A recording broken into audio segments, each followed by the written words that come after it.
दादुवन क्षेत्र में संत महात्माओं का अनिश्चितकालीन आंदोलन जारी। भैराना धाम के संत महात्माओं के साथ हनुमान बेनीवाल की उमड़ी सेना। खबर जयपुर जिले के विचुन क्षेत्र की। भैराना धाम पालिका के पावन स्थल श्री दादुवन में प्रस्तावित रिको औद्योगिक क्षेत्र को लेकर दादू संप्रदाय के संत महात्माओं एवं अनुयायियों का विरोध तेज। जानकारी के अनुसार दादू संप्रदाय के रचयिता एवं संस्थापक श्री दादू महाराज की मोक्ष स्थली दादुवन क्षेत्र में सरकार के रिको औद्योगिक क्षेत्र विकसित करने का विरोध हुआ तेज। उसको देखते हुए औद्योगिक इकाई के संचालन के पूर्व ही श्री दादुवन क्षेत्र में लगे अनेकों प्रकार की प्राकृतिक संपदा, पेड़ पौधों एवं प्रकृति की सुंदरता को नष्ट करने का लगाया जा रहा है आरोप, जिससे पर्यावरण को गंभीर नुकसान पहुंचाने के साथ साथ वन्य जीव, पशु पक्षियों के अस्तित्व पर संकट मंडरा रहा है। स्थानीय लोगों, संत महात्माओं का कहना है कि प्राकृतिक संपदा और जैव विविधता का महत्वपूर्ण केंद्र है। इस मुद्दे को लेकर दादूपाल का भैराना धाम संघर्ष समिति के तत्वाधान में रिको औद्योगिक इकाई परियोजना का पुरजोर विरोध किया जा रहा है।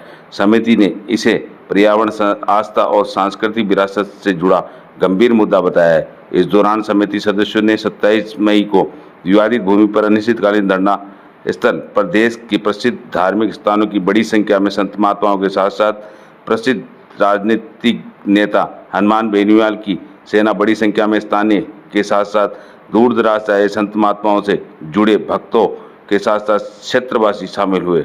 आंदोलन के माध्यम से सरकार से इस परियोजना को रद्द करने की मांग की गई। समिति ने चेतावनी दी कि यदि मांगों पर ध्यान नहीं दिया गया तो आंदोलन को व्यापक रूप से जारी रखा जाएगा। संत समाज ने भी संकेत दिया कि देश भर से संतों एवं पर्यावरण प्रेमियों को एकजुट कर बड़े स्तर पर विरोध प्रदर्शन किया जाएगा। महात्माओं ने बताया कि दादुवन को दादू पंथियों का हरिद्वार माना जाता है। यह स्थल धार्मिक व आध्यात्मिक दृष्टि से महत्वपूर्ण है। यह हरियाली, शांति, प्राकृतिक वातावरण श्रद्धालुओं के लिए आस्था का केंद्र है। ऐसे में यहाँ औद्योगिक गतिविधियों की स्थापना से न केवल पर्यावरण प्रदूषण बढ़ेगा बल्कि पवित्र स्थल की गरिमा भी प्रभावित होगी। साथ ही हनुमान बेनीवाल के पहुंचते ही भव्य स्वागत किया गया। वहीं दूसरी ओर पंडाल में बैठे श्रद्धालु भक्तों और हनुमान की सेना का कुछ जोश अलग ही दिखाई दिया।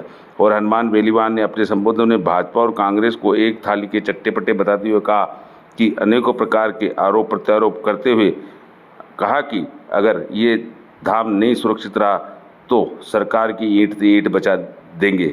रिपोर्ट एपीबी न्यूज सांबरलेख। देखिए, हम हमारे एपीबी न्यूज के दर्शकों के लिए पहुंच चुके हैं भैराना धाम, और भैराना धाम में सज चुका है संत महात्माओं का अद्भुत दरबार। भैराना धाम को बचाने के लिए संत महात्माओं ने लिया संकल्प। देखिए, संत महात्माओं की कितनी बड़ी संख्या है। भैराना धाम को बचाने के लिए हुई सभी विश्व के संत महात्मा एकजुट आसन लगाकर बैठे हैं। संत महात्मा और भैराना धाम को बचाने के लिए संघर्ष आंदोलन में शरीक होते हुए देश के कोने कोने के आए हैं संत महात्मा। और ये परमात्मा स्वयं दादू जी महाराज के बुलाए हुए आए हैं। ये कोई एक हमारी कोई ताकत नहीं है। हम तो 1.5 महीने से ये हल्ला करते करते इतने दिन निकल गए, न कोई सरकार आई, कुछ कार्यकर्ता आते हैं, हमको भी समझा के चले जाते हैं, इसको आधा कर लेते हैं, तुम्हें 2 करोड़ दे देते हैं करते हैं। देखिए किस प्रकार श्रद्धालु का जनसैलाब हाथ उठाकर संकल्प ले रहा है कि हम भैराना धाम को बचाने के लिए किसी भी प्रकार के आंदोलन में शरीक हो सकते हैं। ये देखिए, संत महात्माओं के साथ महिलाओं, बच्चियों का भी देखने को मिल रहा है। जनसैलाब किस प्रकार उमड़ पड़ा, खचाखच भरा हुआ है पंडाल। 43 डिग्री तापमान में भी मैदान में जगह नहीं, बाहर तक आ रहे हैं श्रद्धालु। ये देखिए जोश और जुनून। कई बार आदमी भूल जाता है अपने घमंड में। तुलसीदास जी महाराज ने रामचरितमानस में लिखा है,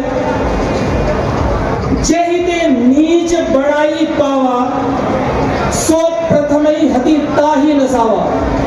नीच आदमी जिससे बड़ाई पाता है वो पहले उसी को नष्ट करने की कोशिश करता है जिसने उसको आगे बढ़ाया। मैं सीधा बोल रहा हूं, जिन लोगों की औकात नहीं थी सरपंच बनने की, इस लालच से इतने बड़े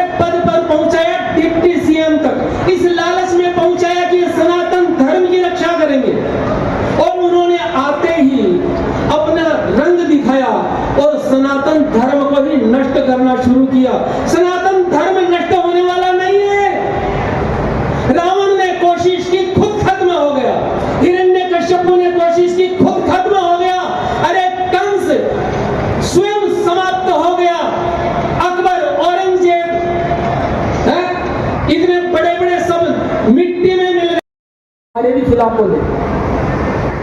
तुम क्या करना चाहते हो अपने थोड़े से लालच को पूरा करने के लिए? अरे भूम अभियान डूब कर मरने की जगह नहीं मिलती तुम्हें। थोड़ी सी प्रॉपर्टी पाने के लिए तुमने यह भारत पाकिस्तान कर दिया। गांव के लोगों को जा जा करके भड़का रहे हैं। जब कुछ करने की औकात नहीं रही तो गांव के लोगों को जाकर के उनके जो फॉलोवर्स हैं संता के सामने बैठी है और संता की जगी पुकार है, जगी आवाज है, जगी आज वहां तक पहुंच रही नहीं है। लेकिन सरकार ने पतो नहीं है कि ये 3 हट हुए जब विकास करो घनी थाने जगह है। भैराणा धाम के स्वाभिमान अस्तित्व को बचाने के लिए आएगा वे सनातनी योद्धा युवा भाई बहन आप सब ने मैं आभार अभिवादन सादर हर्षमण जय गो माता जय गोपाल दादू संप्रदाय में बहुत उच्च कोटि में बाबा नाम अंकित है। लेकिन सिख जब भी होता है हो शाम हो कहीं भी हो, लेकिन वो अपने नित्यनेम के साथ विरोध क्यों नहीं किया महाराज जी को या महाराज जी के मठ महेंद्रगण और पीठाधीश्वर प्रणाम कोटि से वंदन करते हुए और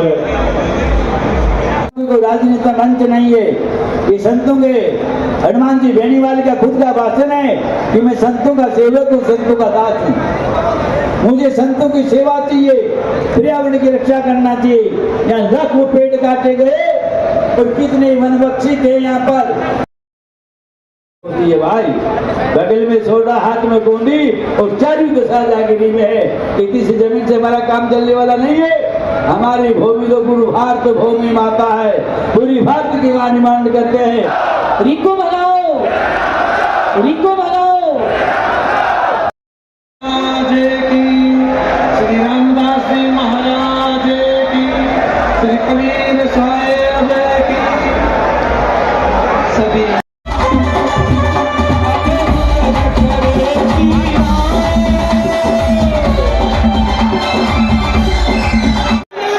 देखिए हनुमान बेनीवाल के आते ही भीड़ किस प्रकार आदर सत्कार जयकार हनुमान बेनीवाल की जयकार पूजा पाठ और हनुमान बेनीवाल को उनके कार्यकर्ता कंधों पर बिठाकर लेके आ रहे हैं। देखिए ऐसे महान नेता जो कि हर संतों की पुकार सुनने के लिए आ चुके हैं और हनुमान को संत महात्माओं ने पुकारा और हनुमान चले आए। देखिए मंच पर आ चुके हैं हनुमान बेनीवाल, किस प्रकार स्वागत सत्कार किया जा रहा है। हनुमान बेनीवाल यह है राष्ट्रीय नेता। देखिए किस प्रकार हनुमान बेनीवाल की सेना आ चुकी है और सभी उनको कैमरे में कैद करने की होड़ सी लगी हुई है। देखिए आ चुके हैं हनुमान बेनीवाल मैदान में और संतों की पुकार के लिए मैदान में कूद चुके हैं। जयपुर कूच की तैयारी के लिए, देखिए राजधानी कूच की तैयारी के लिए हनुमान बेनीवाल अपने कार्यकर्ताओं के साथ आ चुके हैं संत महात्माओं का आशीर्वाद लेने के लिए। देखिए संत महात्माओं का आशीर्वाद लेने के लिए पहुंच चुके हैं, नमन कर रहे हैं संत महात्माओं को। ये है हनुमान बेनीवाल। देखिए किस प्रकार संत महात्माओं आम जनता से हाथ जोड़कर विनती कर रहे हैं और आशीर्वाद मांग रहे हैं। भैराणा धाम को बचाने के लिए आ चुके हैं हनुमान। देखिए किस प्रकार का जादू। और इस तपती धूप के अंदर आपने संदेश दे दिया कि राजस्थान भी अब उन प्रांतों में शामिल हो गया जब तीसरी ताकत आगामी समय के अंदर जिसका खामियाजा आने वाले 2-3-4 दिन में हजरतलाल को भुगतना पड़ेगा। इतना विश्वास मैं आपको दिलाता हूँ। मैं दोबारा भाषण देने के लिए खड़ा हूँगा, उससे पहले आप अपने साधु संतों का इस बार सुनोगे ना, तो मैं ठीक है बीच में डिस्टर्ब मत करना, ठीक है आराम से। तो दादाजी संकटाद हो चुका है।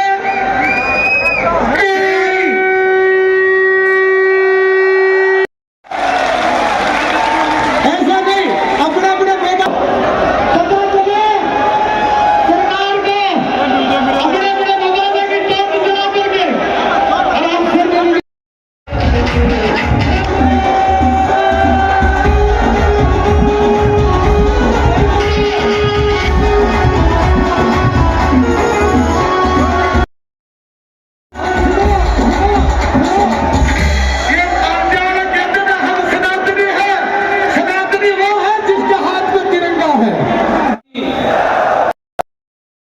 दी हुई जमीनें छीनी जा रही है। और तो और भैरवनाथ धाम का इतिहास नरेना के बारे में तो काफी जानता था और ये भी पता था कि नरेना के पास भैरवनाथ धाम है। लेकिन भाइयों, जब मैं आया था और आने के बाद जब भैरवनाथ धाम में ऊपर गया, दर्शन किए, निश्चित रूप से राजस्थान के अंदर आने वाले समय के अंदर धार्मिक आस्था के साथ बड़े पर्यटन का केंद्र कोई बन सकता है, तो भैरवनाथ धाम बड़े पर्यटन का केंद्र बन सकता है। और भैरवनाथ को बचाने के लिए राष्ट्रीय राज्य बदलनाथ से सेटिंग करके चलने वाले नहीं है। हम कोई शेखावाटी को कांग्रेस के नेता नहीं है, रात को जाके मिले, दिन में बैठकर घूमो करें।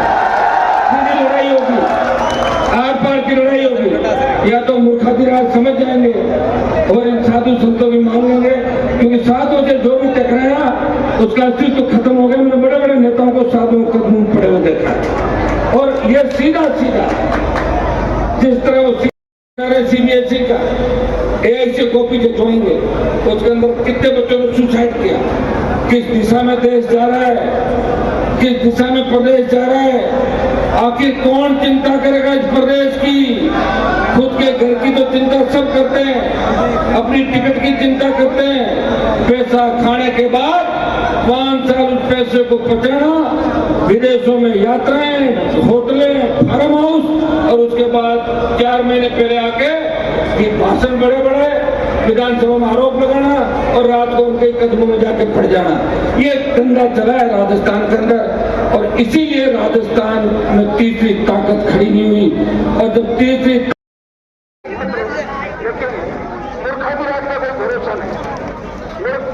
कपड़े